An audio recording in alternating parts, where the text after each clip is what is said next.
A late-night chat over tea about stories, screens, and the parts of ourselves we lose when we stop turning pages. Remember that time we stayed up all night reading?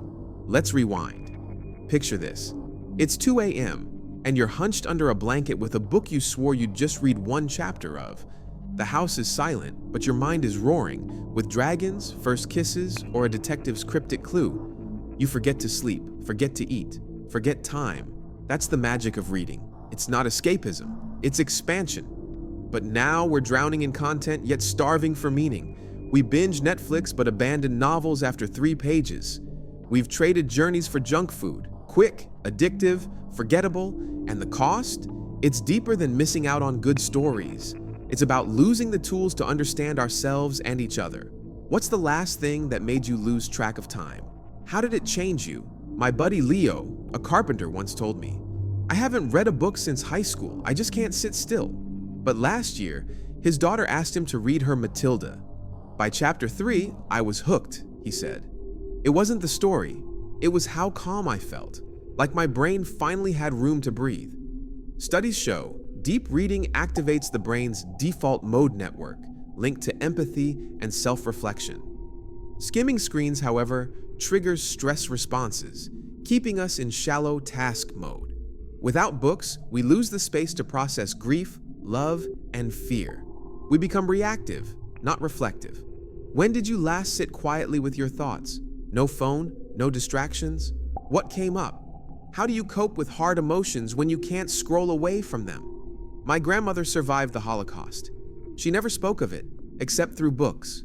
She'd hand me novels about refugees, whispering, "This is how you learn to see the world through others' eyes." When she died, I found her diary. One entry read, "If they don't read, how will they know what humanity is capable of?" A 2013 study found literary fiction readers scored higher on empathy tests than nonfiction or non-readers. Psychologists warn that declining reading correlates with rising polarization. Books force us to sit with unlikable characters and complex motives. Algorithms, though, feed us sameness, echo chambers of simplified villains and heroes. Whose perspective, real or fictional, has challenged your biases? When did you last change your mind about something? What prompted it? I used to say, "I'll read when life slows down." Then my dad died. At his funeral, I realized, life doesn't slow down. We must slow down. The average person spends 2.5 hours daily on social media, enough to read 30 books a year. Can you believe that? Busyness is often avoidance. Scrolling numbs. Reading demands. We sacrifice self-discovery for distraction. What's one thing you've been too busy for that actually matters to you? What are you avoiding when you reach for your phone? My college roommate Sophia and I had a ritual. Every Thursday, we'd read the same poem, then debate it over cheap wine. We didn't always agree, but those talks taught me how to listen, how to let words matter. 72% of Gen Z prefers texting to talking. Books teach dialogue. Snippets teach slogans. Without shared stories, conversations stay shallow. Who's the last person you had a deep, unhurried conversation with? What did you discuss? What's a book or idea you wish someone would ask you about? Meet Raya, a nurse who hated reading until her therapist suggested memoirs. "Reading about others' pain made mine feel normal," she said. She started a book club at her hospital. Now, oncologists and janitors swap dog-eared paperbacks in the break room. Start with 5 minutes a day. Even a paragraph counts.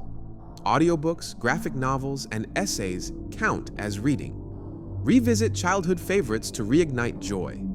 What's one tiny step you could take today to reconnect with reading? Life is brutal and beautiful, and we're all just trying to make sense of it. Books won't fix everything, but they give us language for our chaos. They're mirrors and windows, showing us who we are and who we could become. So here's my plea. Don't read to be smart. Don't read to impress. Read because somewhere, someone stayed up late, bleeding onto a page, trying to say, "You're not alone." What's one story you want to carry with you or leave behind before you go? Let's swap stories. Grab a book, any book, or borrow mine. Let's read something terrible and wonderful and talk about it over bad coffee. Because the antidote to a sad reality isn't a perfect solution, it's a stubborn, messy, hopeful act. Let's turn the page together. Thanks for tuning in. Don't forget to like, share, and subscribe for more videos designed to ignite your curiosity and challenge the way you think.